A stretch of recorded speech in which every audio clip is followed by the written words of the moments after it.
The massive crystal halls of Nexus Prime stretched higher than any building on Earth. Ambassador Kim Dae-ho walked through the corridors with steady steps, but his heart was beating fast.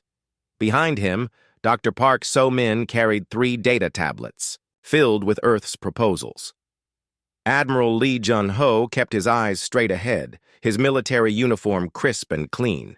This was humanity's biggest chance. Every 10 years, the Galactic Council met to decide who got what in the galaxy. Earth had been preparing for this moment for 5 years.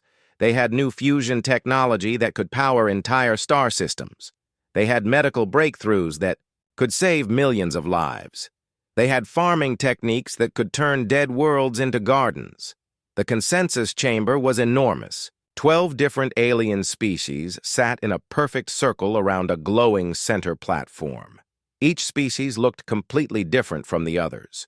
Some had scales, others had fur. Some breathed oxygen, others needed special helmets. But they all had one thing in common. They looked at the humans like they were children playing dress-up. High Magistrate Veltar of the Zephyrian hegemony was the first to speak. His body looked like it was made of living crystal, and light moved through him when he talked. He picked up Earth's trade proposal with one long, thin finger and barely looked at it. "Another request from the young species," he said, his voice sounding like wind chimes. How charming. Kim Dae-ho stepped forward. He had practiced this speech 1,000 times. "Honored council members, Earth comes before you with proposals that could benefit every world in the galaxy. Our fusion technology is clean, safe, and powerful. Our medical advances could end diseases that have plagued your peoples for centuries." The Nexari trade prince Kixlon started laughing. His slug-like body shook with each laugh, and green slime dripped from his mouth. "Did you hear that? The humans think they can teach us about technology. We were building starships when your species was still living in caves." Other council members joined in the laughter. Dr. Park So-min felt her face turn red, but she stayed quiet. Admiral Lee Jun-ho's hands made fists at his sides. Supreme Arbiter Thane Dar of the Karuvian Empire raised one of his 4 arms. The laughter stopped immediately. Thane Dar was huge, even sitting down. His gray skin looked like stone, and his red eyes glowed in the dim light. "Young humans," he said, his voice deep and slow. "You should be grateful that we allow you to watch our proceedings. Your species is barely 50 years old in space. We have been exploring the galaxy for thousands of years. Perhaps in another century, you might have something useful to contribute." Kim Dae-ho tried again. "With respect, Arbiter Thandar, we have already contributed. When the Andromedan plague threatened to wipe out 3 species, it was human scientists who found the cure. When the Proxima System's star began to collapse, human engineers designed the stabilizers that saved it." Veltar made a sound like breaking glass. "Those were minor problems that would have solved themselves. Your people simply happened to be in the right place at the right time. But our mining proposals," Dr. Park So-min said, speaking for the first time. "The asteroid belt in the Tau Ceti system has enough rare metals to supply the entire galaxy. We could establish stations there and share the resources with everyone." Trade Prince Kixlon waved a tentacle dismissively. "Those asteroids are too dangerous to mine. We have already determined this. Your proposal shows a lack of understanding about basic space operations." Admiral Lee Jun-ho stepped forward. "Our ships have already surveyed that system. We found safe mining routes that your surveys missed. We could have the first station operational within 2 years." "Impossible," said Counselor Raxhai of the Tertian Collective. Her insect-like head turned toward the Admiral. "Our ships are faster and more advanced than anything Earth possesses. If we could not find safe routes, they do not exist." The voting began without any real discussion. One by one, each of Earth's proposals was rejected. The fusion technology was already known but poorly applied. The medical advances were interesting but not practical. The mining rights were beyond human capabilities. Even their request for cultural exchange programs was denied as premature. Kim Dae-ho watched the votes pile up against humanity. Every proposal that Earth had worked on for years was dismissed in minutes. He felt anger building in his chest, but he kept his face calm. That was what diplomats did. "Is there anything else?" Thaindar asked, sounding bored. "Yes," Kim Dae-ho said. "We request expanded observer status. We would like to participate in more council committees and have access to the Galactic database." The council members looked at each other. Some of them started whispering in their own languages. Veltar spoke first. "We have prepared a new set of developmental benchmarks for humanity. Complete these tasks, and we will consider your request in another 10 years. A holographic list appeared in front of the human delegation. Kim Dae-ho read through it quickly. The tasks were ridiculous. Establish peaceful contact with 50 new species, but only species that the Council approved. Develop faster-than-light communication, but using only Council-approved methods. Build 3 new colonies, but only in systems that the Council designated as suitable for human development. Every task was designed to keep Earth busy for decades, while giving them no real progress. Dr. Park So-min saw it immediately. Admiral Lee Jun-ho's jaw tightened as he realized what they were being given. "These benchmarks," Kim Dae-ho said carefully, "appear to require Council approval for every step. How can we demonstrate independence while asking permission for everything?" "Independence is earned," Thaindar replied. "Young species must prove they can follow instructions before they can make their own decisions." The meeting ended with ceremonial words about cooperation and galactic unity. But Kim Dae-ho, Dr. Park So-min, and Admiral Lee Jun-ho all understood the real message. Humanity was not welcome as an equal partner. They were barely tolerated as observers. As they walked back to their small quarters in the diplomatic section, none of them spoke. The corridors seemed even larger now, and the crystal walls felt cold and unwelcoming. In her room that night, Dr. Park So-min could not sleep. She pulled out her tablet and started reviewing the data she had collected about the Council species. What she found made her sit up straight in bed. The numbers did not lie. In every category that mattered, innovation rate, resource efficiency, problem-solving speed, adaptation to new environments, humanity scored higher than most Council species. Yet none of these achievements were mentioned in any Council records. It was as if someone was deliberately ignoring everything that made humanity special. Or worse, they were afraid of it. President Yoon Hae-jin sat at the head of the long table in Seoul, her fingers pressed together as she listened to the report. The Global Defense Council chamber was full of Earth's most important leaders. Representatives from every continent had flown in for this emergency meeting. The mood in the room was dark. Kim Dae-ho finished his report about what happened at Nexus Prime. His voice was steady, but everyone could see the anger in his eyes. Dr. Park So-min had spread her data tablets across the table. The numbers and charts told a story that made everyone in the room uncomfortable. General Choi Min-seok stood up from his chair. He was a tall man with gray hair and sharp eyes. He had been studying the galactic situation for 30 years. Now he looked tired and frustrated. "The pattern is clear," he said, pointing to the data on the wall screen. "For 50 years, we have been solving problems that the Council said were impossible to solve. But every time we succeed, they take credit or say it was not important." Dr. Han Yu-jin, Earth's chief strategist, pulled up more files on her computer. She was young for such an important job, but her mind was sharp as a knife. She had been digging through old diplomatic records for weeks. "Look at this," she said, showing the screen to everyone.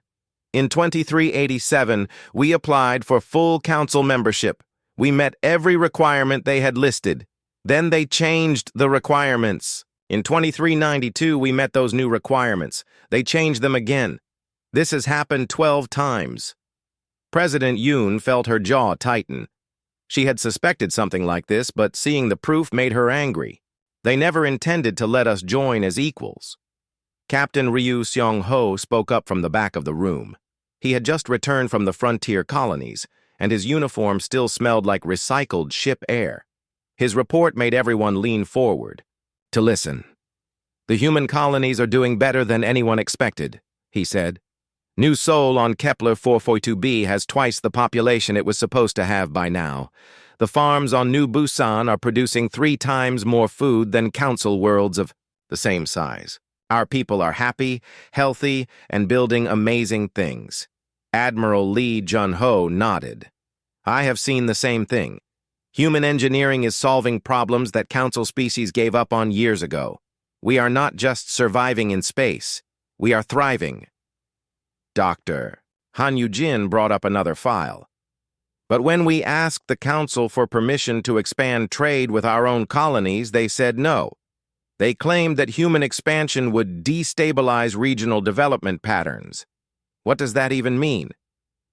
"It means they are afraid of us," said General Choi Min-seok. "They cannot control our growth, so they want to limit it." The door to the chamber opened, and Ambassador Lee Ji-woo walked in.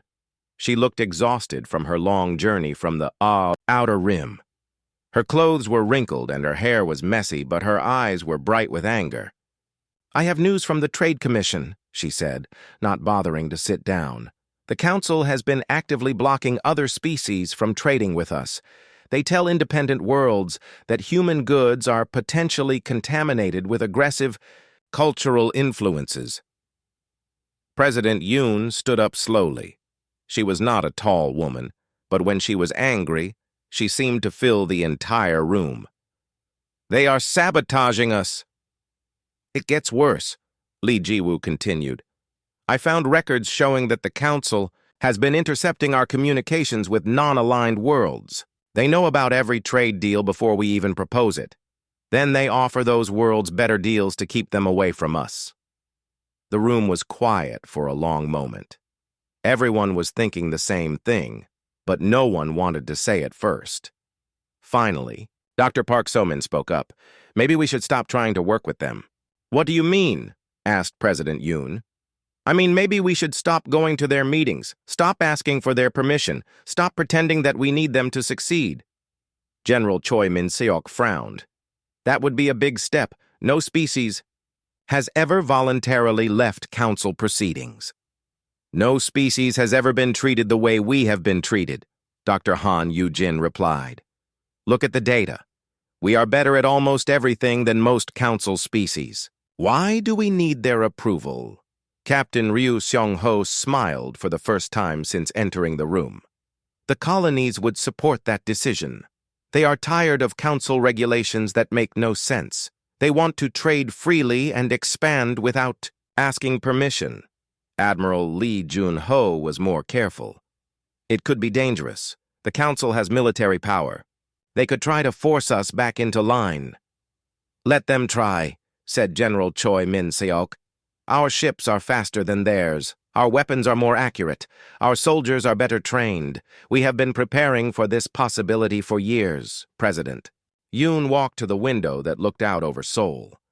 The city stretched to the horizon, full of lights and life. Millions of people lived and worked there, building a better future for humanity. She thought about all the human colonies scattered across the galaxy, full of people who trusted their leaders to make the right choices. "The Galactic Security Summit is in 3 months," she said without turning around. "They expect us to attend and listen to more lectures about how young and inexperienced we are." "What if we do not go?" asked Kim Dae-ho. President Yoon turned back to face the room. Her decision was made. "Then, we do not go. Earth will not attend the summit. Instead, we will focus on our own development and our relationships with worlds that actually want to work with us." The room was silent again. Everyone understood that this was a historic moment. For the first time in galactic history, a species was choosing to walk away from the council. "Are we sure about this?" asked Dr. Han Yu-jin. President Yoon looked around the room at all the faces staring at her. These were good people who had spent their lives trying to make humanity respected in the galaxy. Now she was asking them to give up on that dream and build something new. Yes, she said firmly. We are sure. We are. Send the message to Nexus Prime. Tell them that Earth will not be attending the summit. Tell them that we have more important things to do. 3 days later, the message reached the Galactic Council. For the first time in 1,000 years, the crystal halls of Nexus Prime echoed with confused voices. High Magistrate Veltar read the message 3 times before he believed it. Humanity had walked away from the table, and across the galaxy, other species began to wonder if they should do the same. 6 months had passed since Earth stopped talking to the Galactic Council. At first, High Magistrate Veltar thought it was funny. He told the other council members that humans were probably having a tantrum like children. The crystal halls of Nexus Prime echoed with laughter when he made jokes about humanity sulking in their corner of space. But the laughter stopped when strange reports began reaching the council. Trade Minister Oh Byung-soo had been busy during those 6 months. While the council was making jokes, he was traveling to dozens of worlds that did not belong to any major power. These independent colonies had been ignored by the council for years. They were too small to matter, too poor to be interesting. Oh Byung-soo saw something different. He saw worlds full of people who needed help and were willing to work for it. On the mining world of Kepler 186f, human fusion technology replaced old dangerous reactors that killed workers every month. On the farming world of Gliese 667c, human agricultural methods turned failing crops into abundant harvests. The independent worlds had something the council worlds did not have: gratitude. They remembered who helped them when times were hard. They did not care that humans were a young species or that the council disapproved of them. They cared that human technology worked and human traders were honest. Admiral Park Tae-woo stood on the bridge of the Earth ship Sejong, looking at 3 new worlds that his exploration fleet had just discovered. The council surveys had marked these worlds as unsuitable for colonization. The report said the gravity was wrong, the atmosphere was toxic, and the soil was dead. The reports were lies. The first world had gravity that was only 10% higher than Earth normal. Humans could adapt to that easily.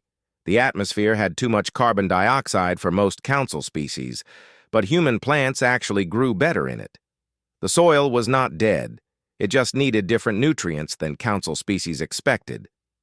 Admiral Park smiled as he watched the first human shuttles land on the surface. Within 18 months, all 3 worlds would have thriving colonies.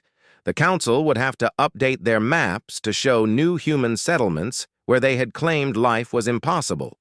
The real shock to the council came when the Andromedan Trade Syndicate announced a formal alliance with Earth. The Andromedans were not a small, independent colony. They controlled dozens of worlds and some of the busiest trade routes in the galaxy. They had been neutral for centuries, working with everyone but joining no one. Chancellor Bae Soo-jin signed the alliance agreement in a ceremony that was broadcast across the entire galaxy. She stood next to the Andromedan ambassador in a room full of reporters and cameras. When she spoke, her words were translated into hundreds of languages. Earth is proud to join with the Andromedan Trade Syndicate in a partnership based on mutual respect and shared benefits, she said. We believe that cooperation works better than commands. We believe that trade should help everyone, not just the powerful. The ceremony was watched by billions of beings across the galaxy. Many of them lived on worlds that the Council controlled, but they could see the difference. The humans and Andromedans shook hands as equals. There were no demands for tribute, no requirements for submission. Just 2 groups of people agreeing to work together. Dr. Kang Min-ji was working in a laboratory on Europa when she made the discovery that changed everything. She was studying artifacts from ancient civilizations, trying to understand how different species had developed technology. What she found made her hands shake as she read the data. The artifacts were not from different civilizations. They were all from the same one. A species that had lived millions of years ago had developed technology that could solve most of the galaxy's current problems. Energy production, disease treatment, environmental restoration. The answers were all there. But someone had been hiding the information. Dr. Kang traced the research records and found that Council archaeologists had discovered the same artifacts decades ago. They had studied them, understood them, and then buried the research in classified files. The Council had been sitting on technologies that could make life better for trillions of beings. They kept the knowledge secret to maintain their power over less advanced species. When Science Coordinator Nam Ho-seok tried to present Dr. Kang's findings to the Council, he was told that Earth no longer had speaking privileges at scientific conferences. The Council claimed that humans had forfeited their rights to participate in galactic research when they stopped attending meetings. The dismissal was a mistake. Nam Ho-seok took the research to independent scientific journals. He shared it with universities on non-Council worlds. He gave interviews to news services that broadcast across the galaxy. Within weeks, the story was everywhere. Scientists on dozens of worlds began demanding access to the hidden research. They wanted to know what other discoveries the Council had suppressed. They wanted to know why beneficial technologies had been kept secret. The Rigelian Confederation was the first major power to demand answers. Their science minister gave a speech that was broadcast live across Council space.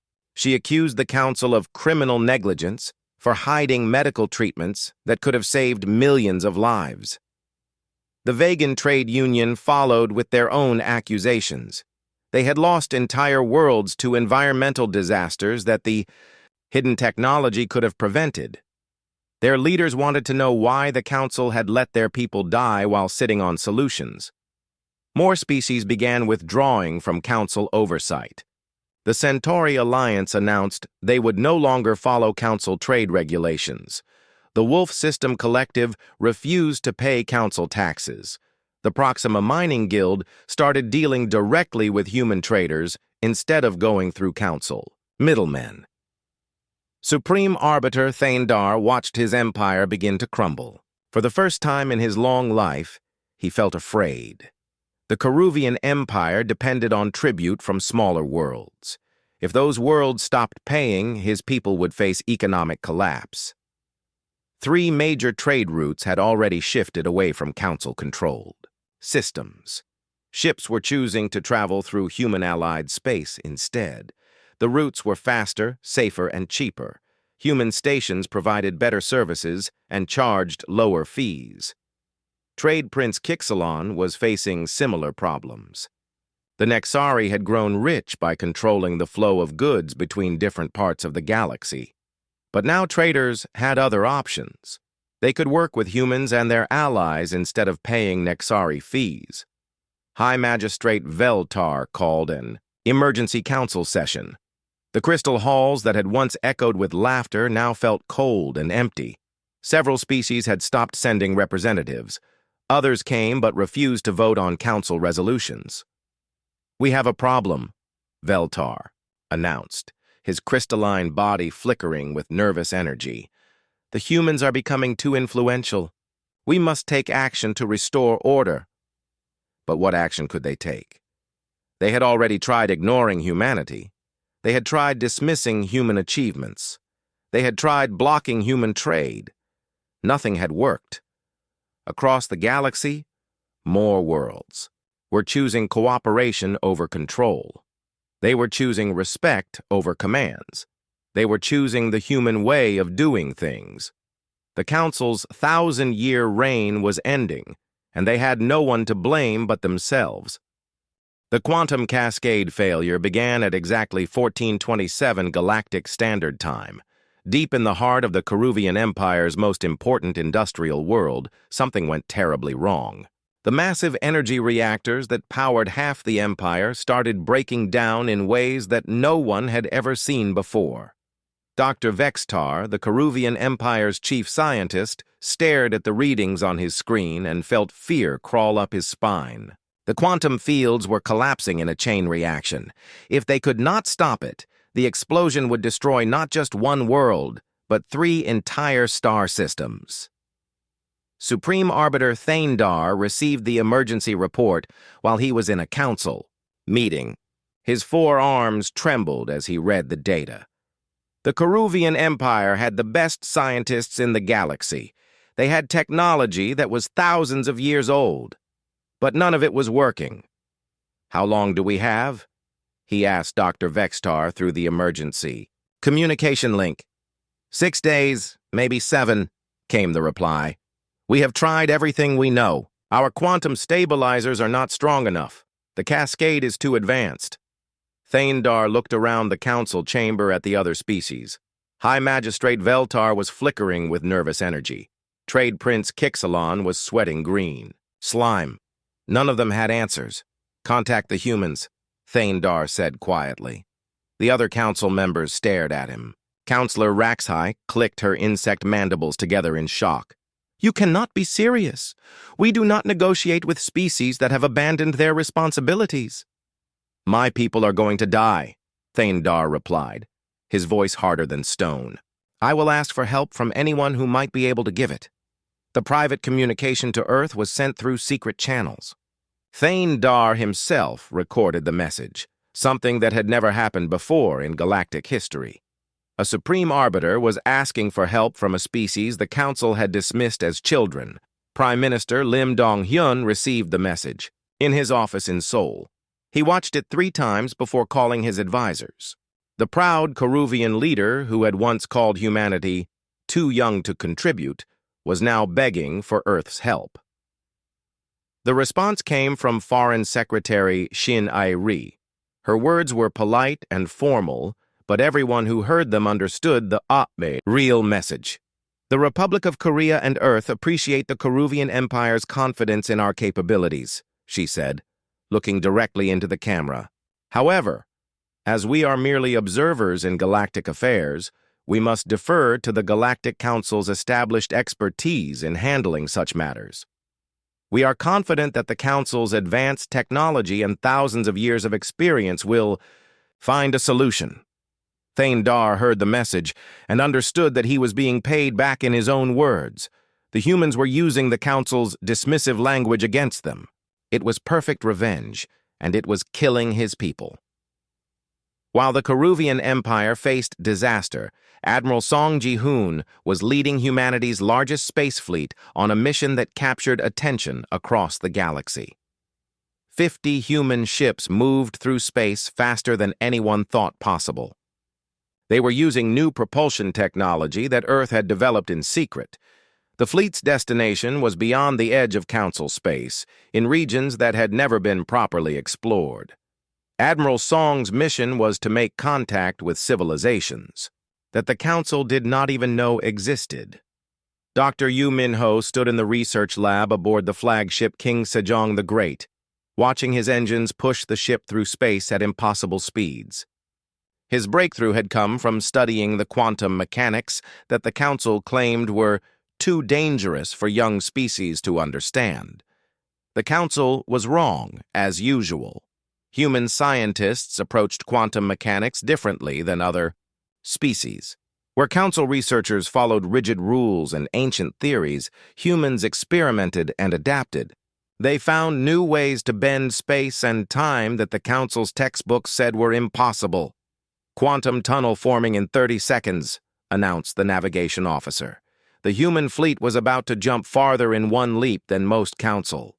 Ships could travel in a month. The first contact with the Altarian collective happened by accident. Admiral Song's fleet emerged from their quantum tunnel in a system that their maps showed as empty. Instead, they found themselves surrounded by ships from a civilization that had been hiding from the Council for centuries. The Altarians were refugees. Their ancestors had fled from Council space long ago to escape the same kind of control and dismissal that humanity was now experiencing. They had built a thriving civilization in the outer darkness, free from Council interference. When the Altarian Commander Covell learned about Earth's situation, she laughed with genuine joy. Finally, she said through the translation system, another species with enough sense to walk away from those arrogant fools. Back in council space, the Andromedan Trade Syndicate was making an announcement that sent shockwaves through every government. Chancellor Bei Su-jin stood before a gathering of representatives from 40 different worlds, all of them independent colonies or minor powers that the council ignored. "We are forming a new alliance," she declared. "The Free Worlds. Alliance will be based on principles that the council claims to support, but has forgotten how to practice. Voluntary cooperation, shared knowledge, mutual respect, equal partnership." Secretary General Kim So-ra stepped forward to read the Alliance Charter. Her voice was strong and clear as she spoke words that would change galactic history. "We believe that every species has value regardless of age or size. We believe that cooperation is stronger than control. We believe that diversity makes us stronger, not weaker. We invite all worlds that share these values to join us in building a better future." 17 worlds signed the charter that day. Within a week, 23 more had applied for membership. The Free Worlds Alliance was growing faster than anyone had predicted. The Council's response was swift and angry. High Magistrate Veltar issued a statement declaring the alliance illegal under galactic law. He threatened economic sanctions against any world that joined. The threats were empty words. The Council's economic power was based on controlling trade routes and resources, but more ships were choosing to travel through Alliance space every day. Alliance worlds were offering better deals and better treatment than Council worlds. The final blow to Council prestige came when Captain An Jae-sung led a joint human alliance fleet to the Caruvian Empire. The Quantum Cascade was entering its final phase. 3 star systems hung on the edge of destruction. The Council's best scientists had given up. Their technology was not advanced enough to stop the cascade. But the human fleet brought something new: quantum stabilizers based on the ancient technology that Dr. Kang Min-ji had discovered. Captain An worked with engineers from 12 different Alliance species. They combined human innovation with Andromedan manufacturing and Altarian quantum theories. In 18 hours, they built a device that the Council claimed was impossible. The stabilizer worked perfectly. The quantum cascade stopped. 3 star systems were saved. Billions of lives continued. Thaindar stood in his command center, watching the human ships prepare to leave. They had saved his empire and asked for nothing in return. They had shown mercy to an enemy who had shown them only contempt. For the first time in his long life, the Supreme Arbiter felt shame. High Magistrate Veltar stood alone outside the docking bay of Earth's orbital station, Sejong. For the first time in his 1,000-year life, he had come to ask for something instead of demanding it. His crystalline body flickered with nervous energy as he waited for permission to board. The station was beautiful in a way that surprised him. Council stations were built for efficiency and control. This human station was built for people to live and work comfortably. There were gardens visible through the transparent walls. Children were playing in parks that spun slowly to create artificial gravity. It looked like a place where beings actually wanted to spend their lives. President Yoon Hae-jin met him in a simple conference room. She was smaller than he expected, but her presence filled the space. Behind her sat Ambassador Kim Dae-ho, now serving as Secretary of Interstellar Affairs. Foreign Secretary Shin A-ri was there too, along with several other human officials. Veltar noticed that none of the humans looked impressed by his presence. A year ago, any species would have been honored to meet with a high magistrate. Now, these humans looked at him like he was just another visitor asking for a favor. "High Magistrate," President Yoon said politely. "This is an unexpected visit. How can Earth help you?" The words stung because they were exactly what he should have said to humanity 50 years ago. Instead, he had spent decades dismissing their offers of help and cooperation. "The Council is falling apart," Veltar admitted. His voice cracked, like breaking crystal. 17 species have withdrawn from our jurisdiction in the past 6 months. Trade routes are abandoning council space. Our economy is collapsing. That is unfortunate, President Yoon replied. But what does this have to do with Earth? We are just observers, remember? Too young to contribute meaningfully to galactic affairs. Veltar felt each word like a physical blow. The humans were throwing his own speeches back at him, and he deserved every painful reminder. We were wrong about humanity, he said finally. We let our pride and prejudice blind us to your potential. We treated you like children when you were already more advanced than most of our member species. Kim Dae-ho leaned forward. What exactly are you asking for, High Magistrate? We want to offer Earth full council membership with senior status. You would have voting rights on all major decisions. You would have access to all council resources and territories. We would recognize Earth as an equal partner in galactic governance. The room was quiet for a long moment. Foreign Secretary Shin A-ri smiled, but it was not a happy smile. You are offering us what we asked for 50 years ago, what we have been requesting and working toward for decades. But you are offering it now because you need us, not because we deserve it.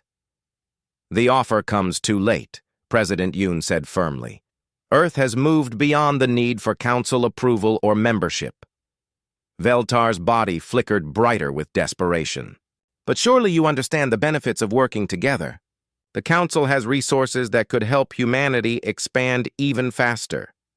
Let me show you something, Kim Dae-ho said, activating a holographic display. The room filled with a three-dimensional map of the galaxy.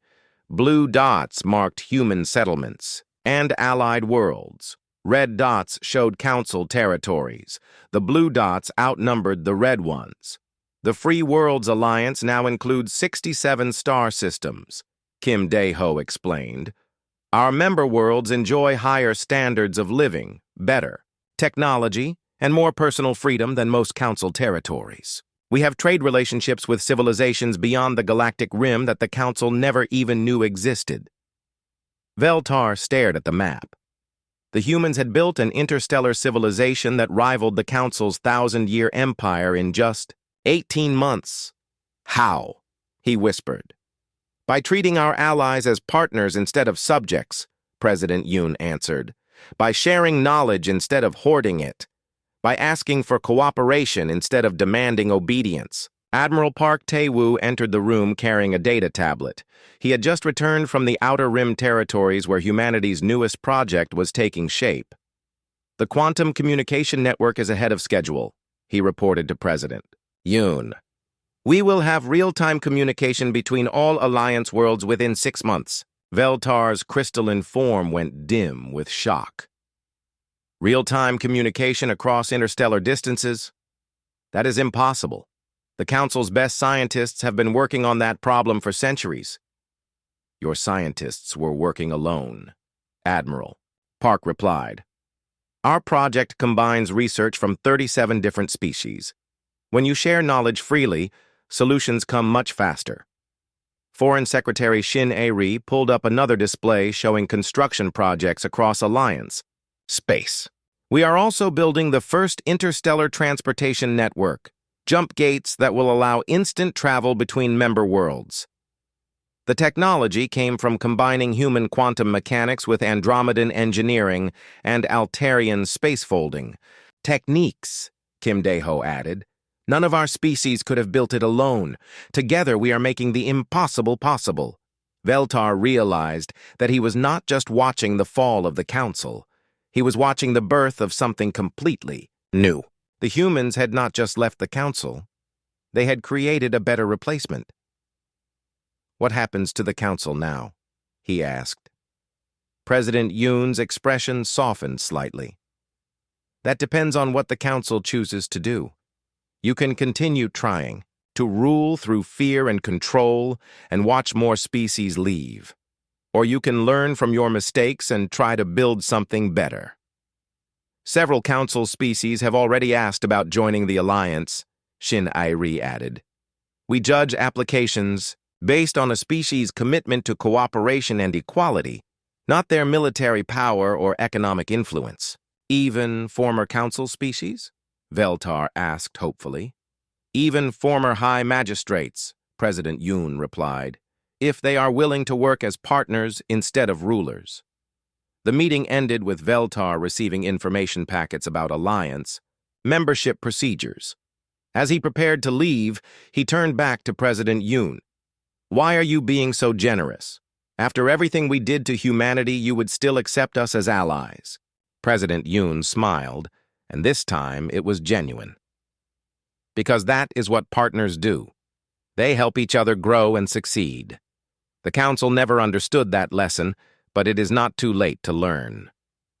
As Veltar's ship departed from the Sejong station, signals were arriving from distant galaxies. Other civilizations had noticed the Alliance's achievements. They were sending messages of interest and requests for contact.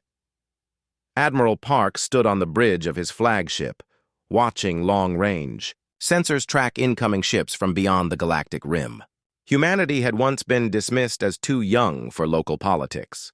Now they were about to represent their values to civilizations across the universe. In the empty council chambers on Nexus Prime, crystalline walls reflected only shadows and silence. The age of rule through fear and dismissal was ending. Across the galaxy, the Free Worlds Alliance banner flew on ships carrying hope, cooperation, and unlimited possibilities toward new stars and unknown adventures.